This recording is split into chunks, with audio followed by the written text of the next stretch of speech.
one of the things I see when people are mixing branded and unbranded is they have a false sense of reality. What happens is they see a campaign, we got a 4x ROAS. Everything's amazing. But then when you go into the campaign, you have some keywords, 150% ACOS, but you have a bunch of spend on branded, bringing down the number. And if you're not really diving in and looking, you're not. Liran Hirschkorn, your host of the E-commerce Mindset Podcast. And in this episode, I talked to the one and only Mansoor Narazi from Incrementum Digital, all about the top mistakes we see people making with Amazon advertising. Listen to the podcast to make sure you are not making these mistakes. The podcast is sponsored by Incrementum Digital. Visit incrementumdigital.com to learn more about how we help brands grow their business on Amazon, as well as 8fig.co. 8fig helps e-commerce sellers on Amazon and Shopify with growth capital for their business and supply chain planning tools. Visit 8fig.co to learn more. Enjoy this podcast episode. Okay, well, I have Mansoor on the podcast today. Mansoor, Director of Amazon Advertising and Amazon Ninja. Welcome to the podcast. Thank you so much. And thank you for having me. Very excited to have this discussion.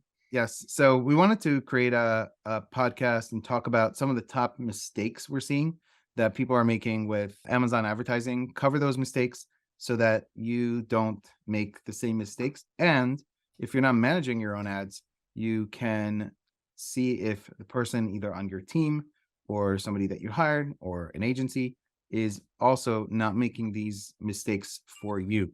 So I want to get started with the first mistake that's on our list, which I think is a really big one. It's why we put it as number one, but it's measuring ACOS and not TACOS, or putting most of the emphasis on ACOS and not TACOS. Mansoor, why is that the number one mistake we chose here? The number one mistake is because ACOS is relative, right? When you are looking at ACOS, sure, you are seeing what is the performance of your Amazon advertising and how much you're paying for Amazon advertising. But at the end of the day, what is important for you is that what you are getting, what's that bottom line, right? How much net profit you are getting. No matter how much you are spending, you have a goal for how much to spend for Amazon advertising. That number directly comes from TACOS, not ACOS. There might be situations that your target ACOS might be 30%, but you achieve 60%. Then you are looking at your bottom line, and then you are looking at your TACOS. Your TACOS might be 15% that you are happy with that high ACOS of 80%. And vice versa, there might be a situation that your ACOS, you might look at ACOS, you're like, this ACOS is great. It's 20%, my goal is 30%. You go look at your numbers and you see your TACOS is, for instance, 20%, 25%. So at the end of the day, what matters is that you want to see profit or not profit. You have a goal. You might launch a new product. You want to say, I don't mind losing money, right? I want to invest, increase, improve my ranking. That TACOS makes sense for you to have a number for TACOS based on the goal that you have, and working backward toward PPC that TACOS, now how that translates to Amazon advertising and how much I have to spend, what my ACOS should be. Yes. And you make a great point. And I think the reason why this is so important to understand is because on Amazon specifically, when you are advertising, it affects your organic, right? And so looking at just the advertising results without factoring the other sales means you're not saying, well, what is this advertising doing in order to impact my organic results, right? And you mentioned the scenario of somebody who has a low ACOS but a high TACOS, and that's probably because they have very poor organic rankings, right? And so they have too high a percentage of their sales coming from advertising, most likely, if that's happening. But we know on Amazon it's a flywheel effect. Number one, the more sales you get, even the ones come from advertising, the more reviews you're going to get, and you have the potential to rank better, maintain, or improve your rankings when you have a focused ad strategy. And so you need to look at the entire window. At the same time, you should look at your ACOS because you want to understand, why is my ACOS high? Is it because my conversion rate is low? And then you should really evaluate that. Or is it there's just a very high cost per click in this niche? I was looking recently at a brand in probiotic space, and they had a like 27%, 30% conversion rate, but the ACOS was like 100% on some of these top, probiotic keywords. But that's totally fine because that's just what the cost per click is. If you're just looking at ACOS, you're not going to fully understand the picture, which is what is the total spend to the ads.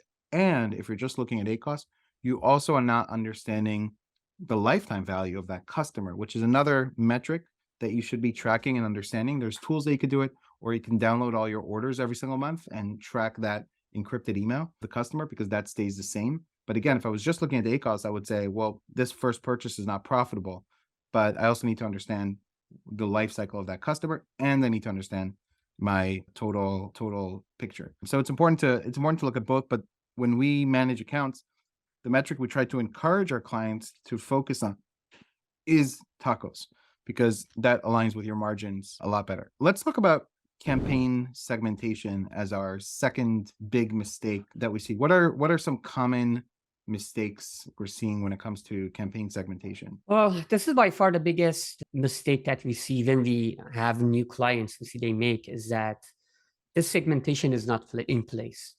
I'll give you the easiest one is that you see branded versus non-branded campaigns are mixed in the same campaign. Why it is important? Because you want to separate them and you want to measure them differently, right? You might be at some point, you might not want to spend as much as what you're spending for unbranded versus branded. So at the end of the day, before moving forward, the reason we are talking about segmentation is only to have full control. That is the main reason you want to segment, to have the full control. So branded, vs non-branded, there are many clients we see, they mix them. And also sometime I see they don't mix it, right? They have separate campaigns, but the way they are targeting, they are kind of triggering terms that are on non-branded in their branded campaign. This is interesting. Recently, we had this discussion later on that the broad match kind of changed in terms of behavior. Amazon, they are saying, no, it's not true, but we are seeing in some of our accounts. Amazon emailed us. Mansoor made a post on LinkedIn about how, sponsored product broad match is kind of no longer the same way it was in the past, where the words you had in the keyword have to be on the listing. And now it's more like what sponsored brand is, which is kind of like semantics. Amazon can choose similar words or, related words and put them in there. Made a post about it. We have all the data to back up this change that we've seen. Other agencies are talking about it. And Amazon rep emails us and says that, hey, there's no change made. And we're like, no, Mansoor's like, no, we have the data. Yes, exactly. But unfortunately, this something that is happening. Maybe it was just something temporary, but yes, just check out your campaigns. If this issue exists, and imagine you have a branded campaign targeting, let's say you have a product, Incrementum ankle brace. You target Incrementum ankle brace as a broad, but in reality, it starts triggering keywords that Incrementum is not in the search term. So be careful about those type of broad campaigns that you have been targeting. Go check it out. You might think it's branded, but it's not. The next one is that mixing high search volume keywords with low search volume keywords. And the reason, again, goes back to having control. We want to be on control of how much budget we are allocating with that high search volume keywords versus the other ones. And if you mix them, probably you have a limited budget for your campaign. And what happens is that keyword with high search volume keyword is going to get the whole budget, and those low search volume keywords, long tail keywords, won't get the potential and impression to generate sales. So that's the issue there, that you will miss the opportunity. And the other really important factor is that I would always recommend to segment loosely related keywords from highly related keywords. Don't mix them in the same campaign for so many reasons.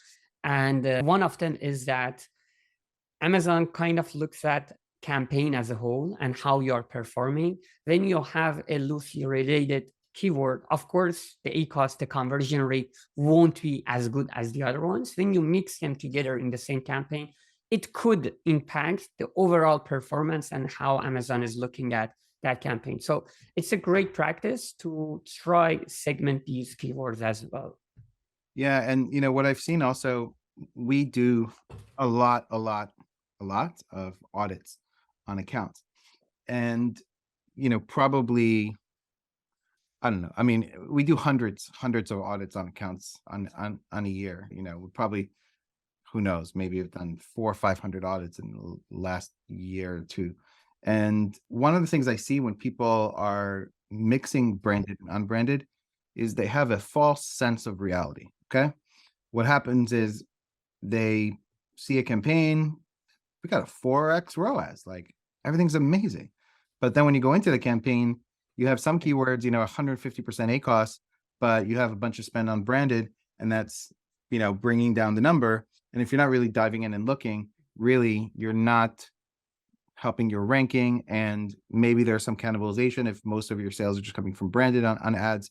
And when you actually go in and look at it, like if I segmented out these keyword, the branded ones, man, I would have gone in and made a lot of changes on this campaign because I would have easily seen. So it's also from an organizational standpoint, there's also a naming convention to campaigns. If you have a branded, you can just look at all the campaigns, just, search for the word branded. If that's how you're, giving your naming convention or however you do it, you see all your branding campaigns and you can just see how it's performing.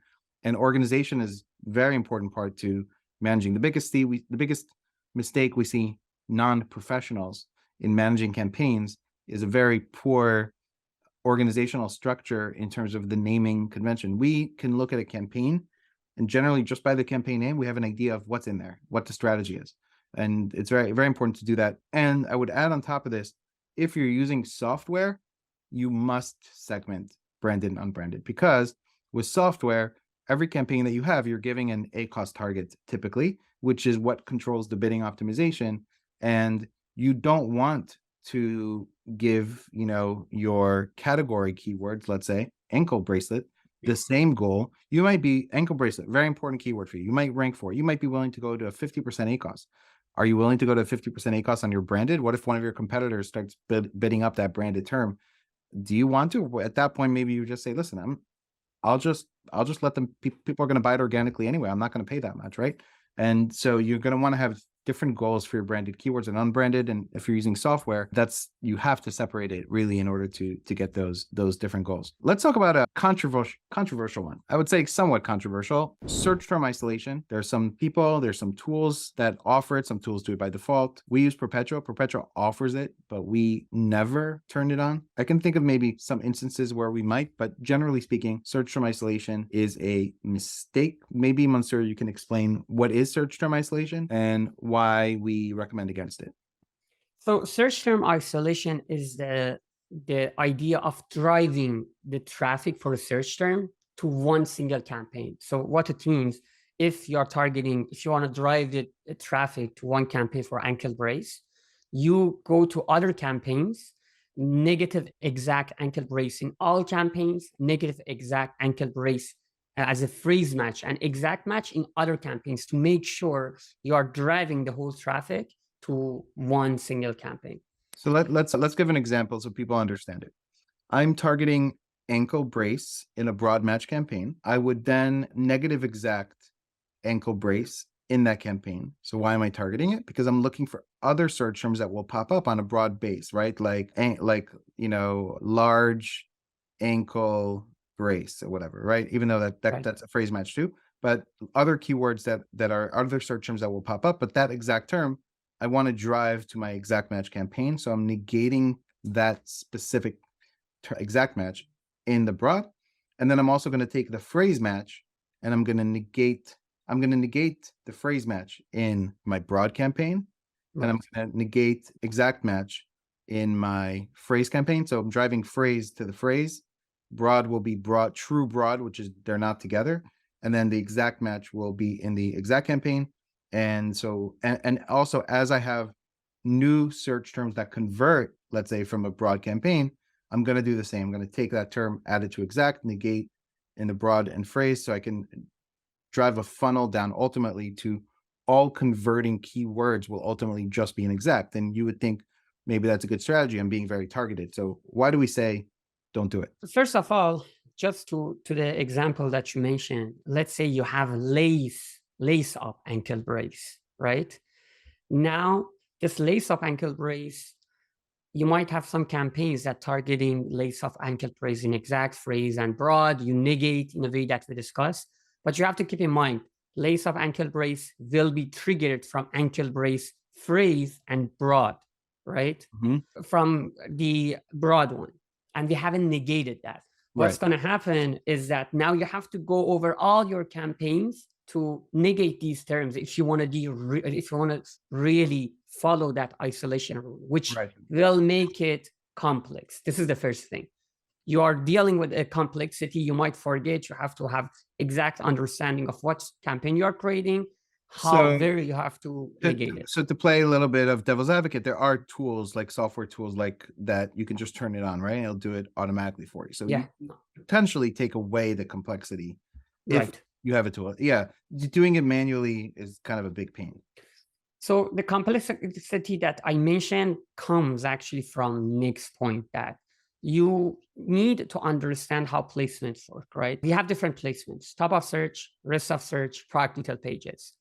When you are targeting the keyword, let's say ankle brace, if you go to your campaign, look at the placements, you see impressions in product detail pages. It means you targeted the keyword, but now you are being shown in product detail pages of the products that we don't know what type of products are. We don't know what ASINs they are. Amazon doesn't show us. Now, in the opposite, if you target any ASIN products, if you go to the same campaign, look at the placement, you see top of search placements, you are getting impression. You see rest of search placements, you are seeing impressions there as well. So it is a really complex situation. If you want to say, I want to do the search term isolation, sure, do it. But now you have to play with the placement as well. So when you are targeting products, you have to kind of work in a way that your top of search placement goes to zero. It means your bid should be down, and increase your product detail page placements, which I'm completely against that, because I believe in some situation Amazon won't implement that, and you get to this trouble of not being able to really like 100% isolating your keyword. What I would say is that the time where like I might consider doing this, but again, generally we recommend against it, is if you already have a very mature product, something that's getting a lot of organic traffic, a lot of impressions, a lot of visibility, and you really want to be very conservative, because it is a much more conservative play. You have a lot of reviews, but if you're building up and you're going for growth, I would say definitely don't want to turn it on. And again, I don't think we have any, out of 250 storefronts that we have under our management, I don't think we have any single account under search term isolation. Yes, and actually there are two other reasons that I didn't mention. One of them is that there are so many placements on Amazon. We know hundreds of products, search terms. What happens, the Amazon algorithm, the way it works is that when you have a keyword and product in a campaign, it's a machine learning. Over time, learns that, okay, for this product in this campaign, where is the best placement to see the results, right? It puts your product to those search terms, rest of search, other placements.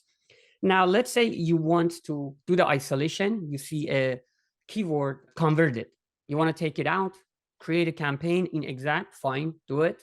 Of course, we have seen that when you create a new campaign, you won't necessarily see the same results because the campaign is new. Amazon has the machine learning in campaign level. So when you create a new campaign, it is fresh. There is zero learning. I'm not saying it's not going to achieve the same results, but it might over time. With time, it might achieve that. And what you do when you go and block that keyword negative exact in the original campaign that was triggered and you were seeing the good results, all of a sudden, you're not seeing any sales coming from that keyword anymore. Right. So a lot of reasons why we say don't do search term isolation, especially with understanding the placements correctly. Let's talk. Unless that, as you mentioned, if you are doing a test, right? Any test that you want to do, for instance, for the cannibalization, sure, there are Right. situations that you want to test it. Right. Let's talk about number 4, listing variations and looking at results on a variation basis, as opposed to looking at them on the parent ASIN basis. So I think this is a big one because probably a lot of people make this mistake.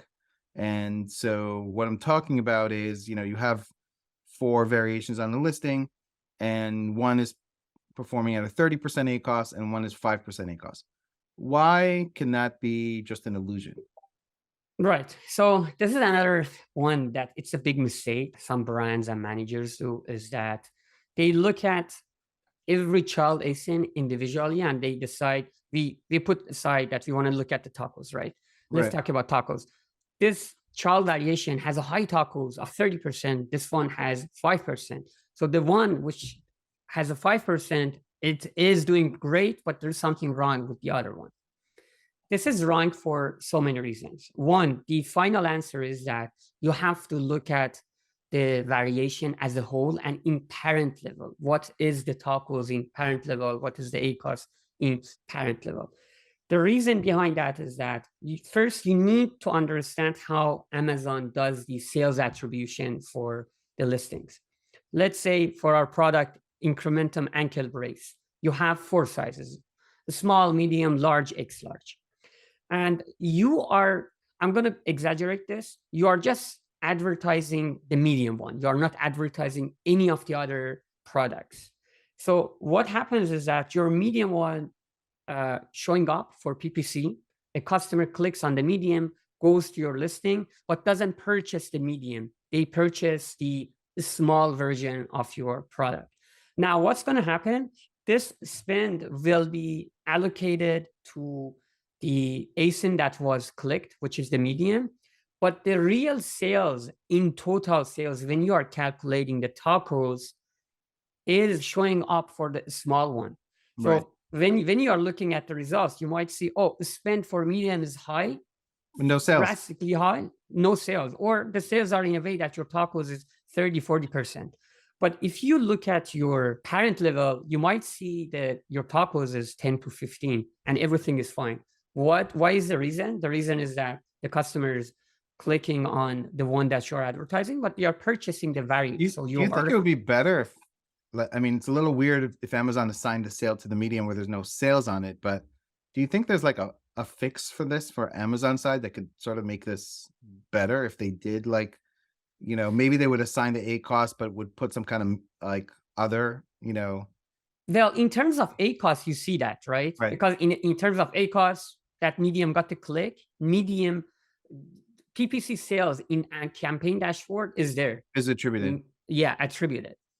But if you want to, even in PPC, to see what happened, there are reports that shows you advertised product purchase versus the other product purchase. You can see the report there and see what happened. But I would say this is just your strategy, right? Because you think the medium gets a better click-through rate, probably. Maybe, for instance, in a listings that you have different pricing, Right. you advertise the lower price product, but customers might go there.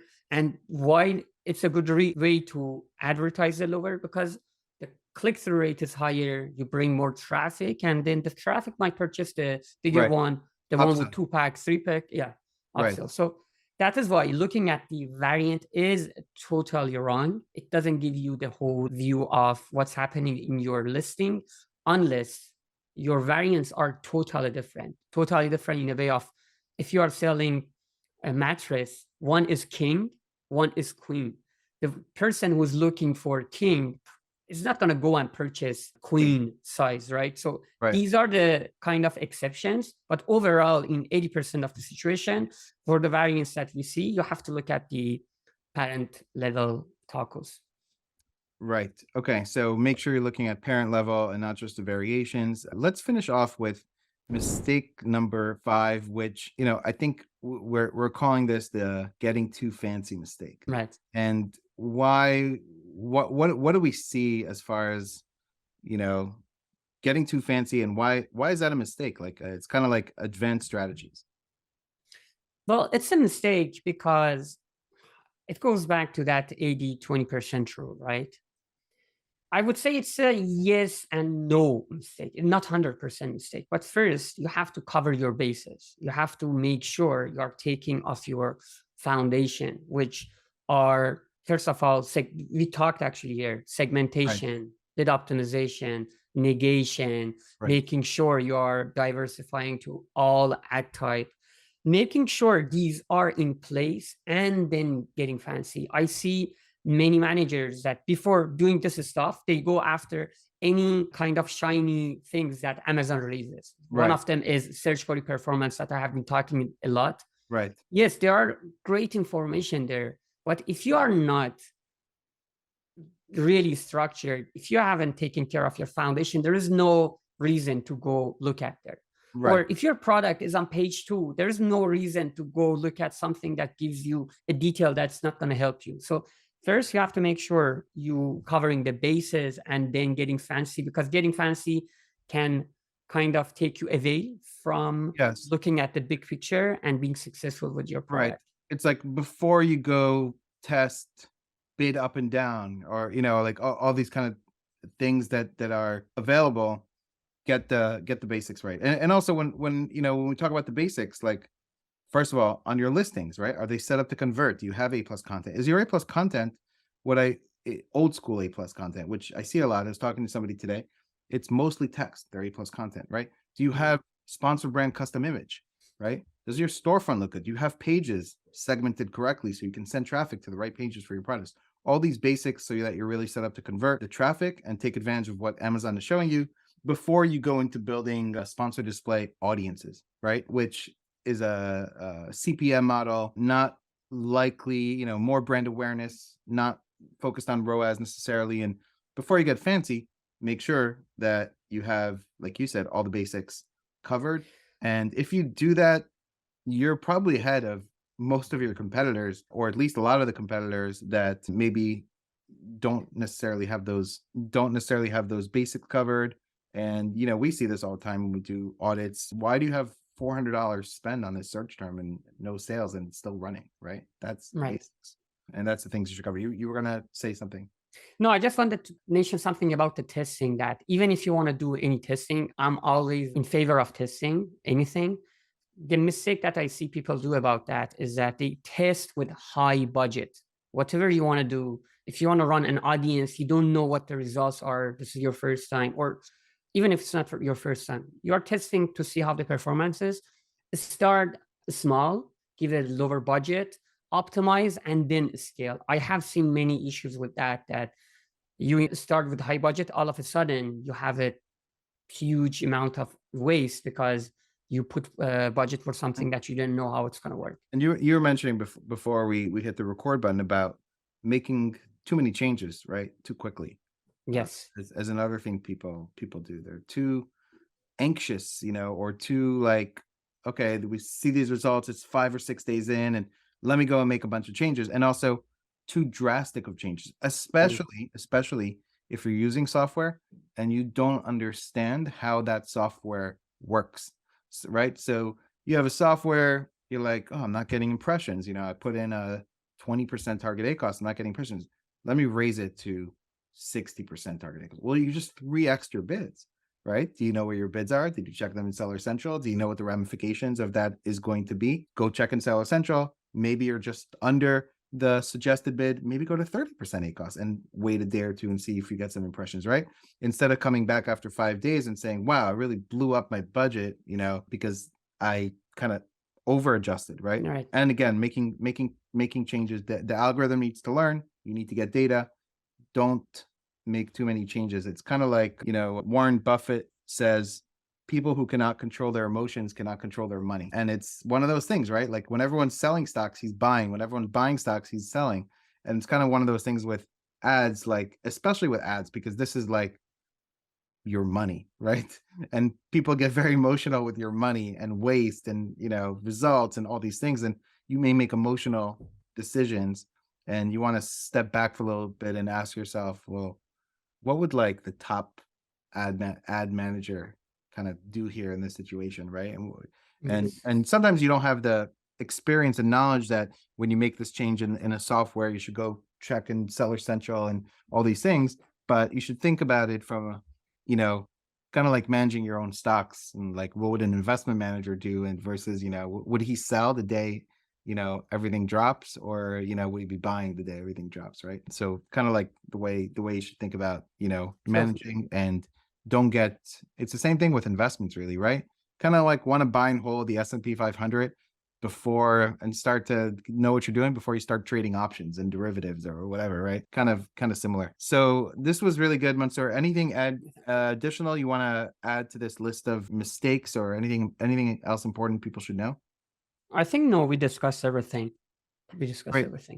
Excellent. Okay. Thanks so much for coming on. We hope to do more content. And if you watch us on YouTube or listen on the podcast, comment on YouTube or reach out. Let us know what other topics you want us to cover, and we'll hopefully be able to do that. Also, keep your eyes open. We're going to be reopening the Amazon Advertising Academy very soon. We had a very successful first run, a lot of really good feedback, made some updates to the course, and we're going to be reopening it for a short time. So look out for that. The website is Incrementum Digital. Is it .com/? It is course.incrementumdigital.com. Course.incrementumdigital.com. You can check it out. If it's not live, add your email to the waitlist, but we should be going live pretty soon from this recording. But feel free to reach out with any comments, and look forward to another podcast soon. Thank you, Mansoor. Thank you.